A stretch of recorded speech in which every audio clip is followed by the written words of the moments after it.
fin llegamos después de 2 horas estando aquí cerca, pero ya, aunque sea que nos perdimos como 2 o 3 veces, pero sí que llegamos. Y es que yo no había venido acá, he visto muchos videos de que han venido por acá, pero yo no había venido hasta hoy que decidimos y pues ya.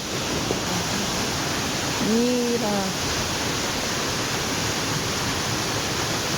cascada,